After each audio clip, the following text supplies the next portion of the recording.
안녕하세요. 권미란입니다. 중국발 디플레이션 공포가 떠오르고 있습니다. 오늘 양대 지수는 하락 추세가 강화되고 있습니다. 어제 중국 증시가 중국 정부가 발표하는 경제 지표를 신뢰할 수 없다는 인식에다 또 중국이 추가적인 부양책을 내놓을 수 없을 것이라는 우려감이 퍼지면서 6%대로 급락했죠. 간밤 미국 증시도 하락했고 원자재 시장 약세를 이어갔습니다. 특히 구리 가격이 6년 만에 최저치를 간밤에 기록했는데요. 우리나라를 바라보는 월가의 시각이 좋지가 못합니다. 블룸버그에서는 중국의 경제 성장률 둔화와 위안화 절하가 특히 한국에 부정적인 영향을 가장 크게 미칠 것이라고 분석을 했는데요. 중국 쪽 수출 비중이 우리나라가 높은 데다가 중국 기업과의 경합도도 계속 높아지고 있기 때문으로 분석하고 있습니다. 비관론도 확산이 되고 있습니다. 모건 스탠리는 현지 시간 18일 이 중국에 의한 세계 경기 침체가 임박했다고 밝혔는데요. 루치르 모건 스탠리 신흥시장 총괄 대표가 지난 50년간 세계 경제는 8년을 주기로 평균 움직였는데 2009년 이후에 시작됐던 회복세가 7년째로 접어들면서 여러 가지 부담감이 나오고 있다 이렇게 밝히고 있었습니다. 그는 세계 경제 성장률이 보통 2%를 밑돌 때 침체라고 이야기한다고 발언을 했는데요. 자, 과연 이 D의 공포 다시 한번 시장에서 크게 부각이 되고 있는데요. 그것이 현실화되든 그렇지 않든 어쨌든 지금은 신중함이 또 요구되는 시점입니다. 시장의 흐름 살펴보도록 하죠. 박상정 캐스터와 함께 하시죠.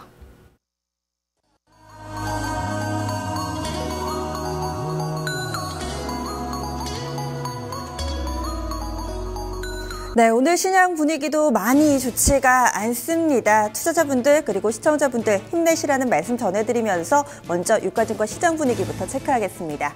현재 유가증권 시장 밀려납니다. 1% 정도의 하락 흐름을 보여주고 있는 모습인데요. 1940선을 이탈했습니다. 최근 들어서 연일 약세 흐름을 좀 보여주고 있는 상황인데요. 지수 확인하겠습니다. 전거래일 대비했을 때 1.03% 하락, 1936.02포인트 기록하고 있습니다. 8월 들어서 계속해서 우하향 곡선을 그려가고 있고요. 장중에도 전강 후 약의 흐름 대체로 좀 이런 모습을 보여주면서 최근에 3거래를 연속해서 오늘까지 이번 주 내내 비교적 긴 음봉을 형성하고 있습니다. 현재 장중 저점 구간이고요. 이어서 수급도 확인하겠습니다. 오늘 장에서 보시면은 기관의 매도가 상당히 좀 거셉니다. 그동안에는 좀 환차손 우려 얘기 나오면서 외국인이 지수를 누르지 않을까 했는데 웬걸요? 외국인보다는 기관이 더 문제였습니다. 외국인 보시면은 어제 서서히 좀 매도 규모가 줄어드나 싶었고요. 오늘 장에서 10거래일 만에 매수 들어오고 있습니다. 외국인 쪽에서는 1,200억 원 이상의 매수 우위를 보여주고 있고요. 이런 가운데 기관, 어제 좀 강하게 매도 물량을 출했었죠. 특히나 코스닥 쪽에 매도 물량이 집중됐다면 오늘 기관은 코스피, 코스닥 나란히 팔고 있습니다. 현재 유가증권 시장에서는 600억 원 정도의 기관 쪽에 매물 쌓여 있고요. 특히 이 가운데서 연기금은 오후장에서의 활약을 좀 기대해봐도 좋지 않을까라는 부분과 함께 오늘 기관 쪽 매도를 주도하는 쪽이 금융투자 쪽으로 좀 집계가 되고 있습니다. 이런 가운데 개인이 이제 서서히 지수가 크게 밀려나면서 투매에 동참하는데요. 개인의 물량이 현재 700억 원가량으로 집계되고 있습니다. 현재 지수는 보신 것처럼 1% 정도 하락합니다. 하지만 뭔가 체감 지수는 조금 더 낮을 텐데요. 아무래도 삼성전자로 인해서 지수가 좀 어느 정도 방어가 되지만 또 왜곡 효과도 함께 나타나고 있습니다. 그럼 업종별 흐름 보실까요? 지수가 1% 정도 크게 밀려나는 가운데서도 상승 업종은 몇몇 있습니다. 전반적으로는 하지만 파란불이 우세인데요. 가장 깊은 낙폭을 보여주는 업종이 비금속 광물 쪽입니다. 6%대 급락합니다. 비금속 광물 업종의 주를 이루는 쪽이 건자재였는데요. 어제 실적, 부진한 실적의 후폭풍을 받으면서 한 차례 급락 나왔는데 오늘장 추가적으로 밀려납니다. 의약 쪽도 5% 정도의 하락, 의약품, 의료정밀, 증권 순으로 3에서 5%가량의 깊은 낙폭 보여주고 있고요. 좀 공통점을 묶어보자면은 그동안에 이 상반기부터 하반기에 슬슬 넘어오면서 시장에 관심을 받았던 내수 섹터들, 이 부분 음식료 그리고 제약바이오주들의 이 가파르게 오른 만큼 또 차익 실현 매물도 빠르게 출회가 되고 있습니다. 시장의 분위기를 이겨내는 업종도 있습니다. 대표적으로 삼성전자의 강세에 힘입어서 전기전자 업종 오늘장 양호합니다. 현재 1.62% 상승하고요. 삼성전자보다도 흐름이 양호한 쪽이 통신 쪽입니다. 통신 1.7%의 상승, 통신 3사 모두 다 빨간불을 켜고 있습니다. 보험과 전기가스는 아주 소폭의 상승 흐름만을 보여주고 있네요. 이어서 특징적인 종목군 넘어가겠습니다. 시가총액 상위 종목군들 흐름만 보시더라도 오늘 시장 분위기가 그대로 좀 반영이 되고 있다라고 볼 수 있는데요.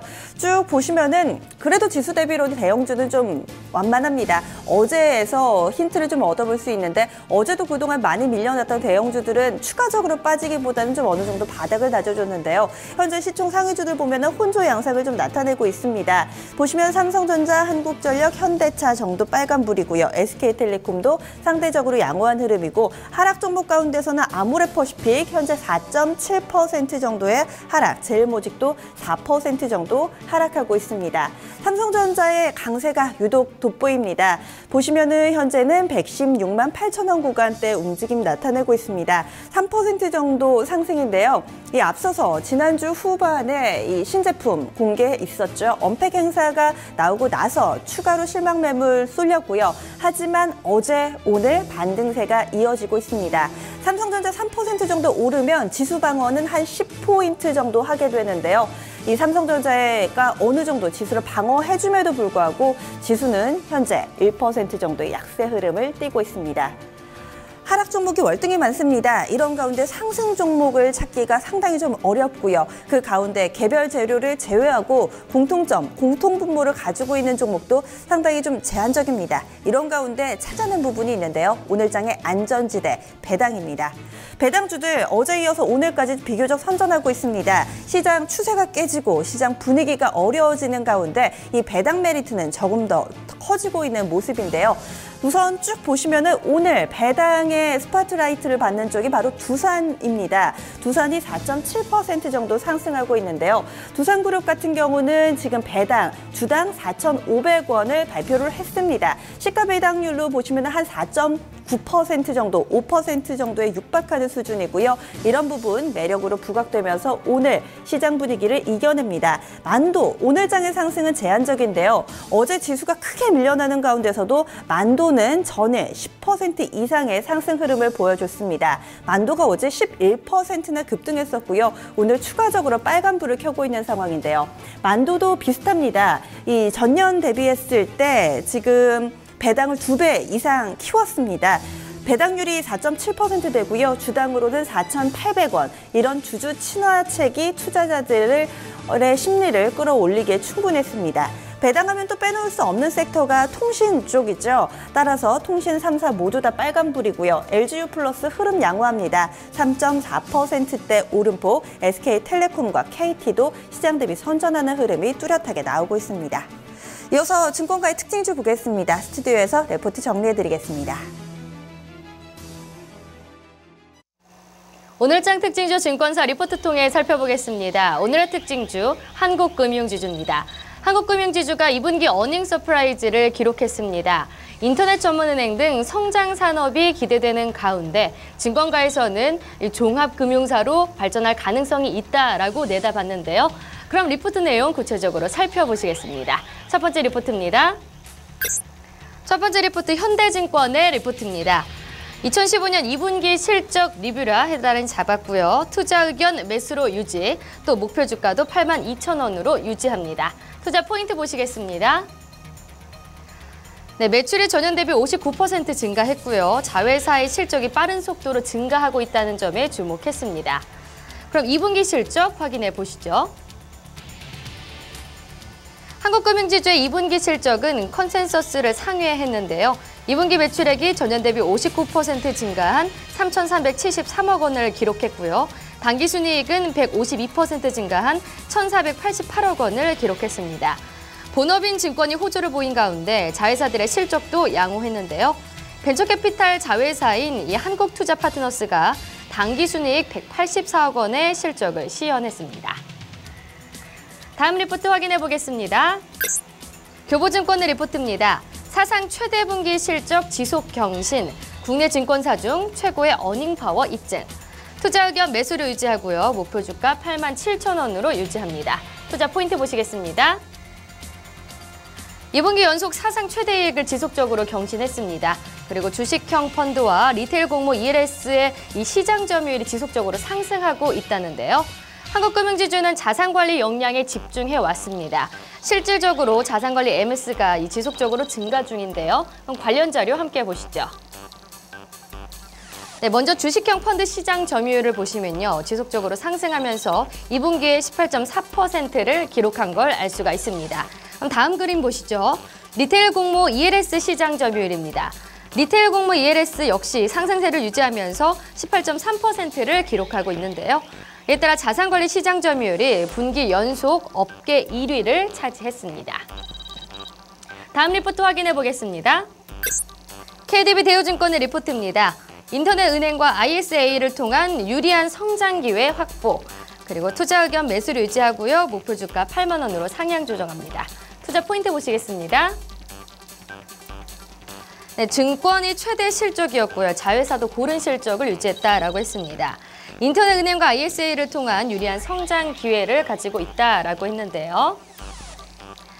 네, 한국금융지주는 인터넷 은행 설립에 주력하고 있습니다. 증권사에 있어서 인터넷 은행은 자산 고객 확대 측면에서 새로운 성장의 기회인데요. 또한 ISA, 즉 개인종합자산관리계좌 시행으로 대형 증권사들은 신규 자산 유치에 좋은 기회를 얻게 되리라 기대했습니다. 이 비과세의 수준이 예상보단 낮지만 저율의 이 분리과세가 부과되어 있고 결정적인 대체제가 없다는데요. 따라서 한국금융지주는 지속적으로 성장성이 돋보인다고 전했습니다. 그럼 지금 현재 한국금융지주 주가 확인해 보겠습니다. 현재 0.46% 상승한 65,400원에 거래되고 있습니다. 지금까지 오늘장 특징주 손현정이었습니다. 네, 코스닥은 좀 심호흡을 크게 하시고 분위기 살펴보셔야겠습니다. 아무래도 좀 최근에 급락이 이어졌고요. 그동안은 신용 물량이 상당히 좀 증가하면서 상승했던 코스닥. 오전장에서 신용 물량이 정리되면서 현재는 낙폭을 조금 더 빠르게 키우고 있습니다. 지수 분위기 보겠습니다. 어제 종가 기준으로 700선 내줬습니다. 120일 이동평균선도 내줬습니다. 현재 상황은요. 전거래를 대비했을 때 4.34% 하락, 670선도 이탈합니다. 어제 장대 음봉 확인되고 있고요. 개파락 출발했습니다. 추풍 낙엽처럼 서서히 밀려 내려가는 흐름 현재 포착이 되고 있습니다. 분봉으로 좀 살짝 바꿔주시면은요. 아마 10시 구간대 들어서면서 조금 더 빠르게 낙폭을 확대하는 걸 확인하실 수 있을 겁니다. 지금 좀 보시면은요. 오늘 계속해서 좀 아래쪽으로 뻗어 내려가고 있고요. 10시 구간대에 지금 낙폭이 깊어지는 부분이 바로 확인이 되시죠. 10시 10분 이후에는 그래도 좀 바닥을 다져가고 있습니다. 오늘 저점 668포인트 정도로 확인이 되고 있습니다.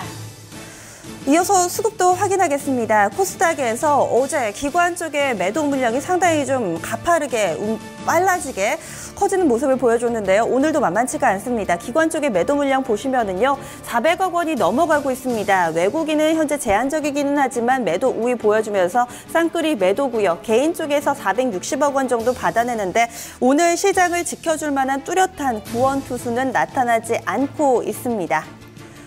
이어서 특징적인 종목군 체크해 보겠습니다. 대부분 밀려나기 때문에 딱 어느 섹터가 밀려난다 이렇게 묶어보기도 상당히 힘듭니다. 어제는 대표적으로 이 건자재주들이 실적 후폭풍까지 좀 맞물리면서 크게 밀려났었고요. 건자재와 음식료가 있었다면 오늘은 화장품과 제약바이오가 동반해서 크게 밀려난다라고 볼 수 있을 텐데요.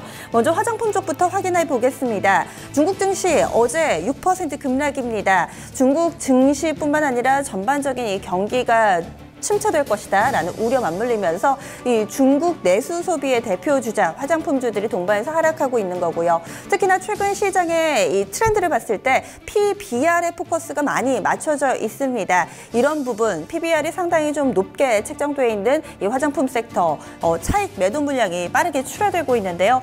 보시면 현재 두 자릿수 이상으로 급락하고 있는 종목들이 속속 늘어나고 있습니다. 한국화장품 13%, 한국화장품 제조 10.87%, 10%, 코스온 12.52% 하락하고요. 코리아나도 10.98%의 하락입니다. 네오팜과 ACT도 현재 8에서 9%대 비교적 깊게 빠지고 있습니다. 앞서서 사이즈 큰 종목으로 보시면은 아모레퍼시픽이나 산성 LNS 정도가 있겠죠. 마찬가지로 맏형들도 이런 밀려나는 시장에 왕도는 없습니다. 4에서 5%대 동반 하락하는 흐름이 뚜렷하게 집계되고 있습니다.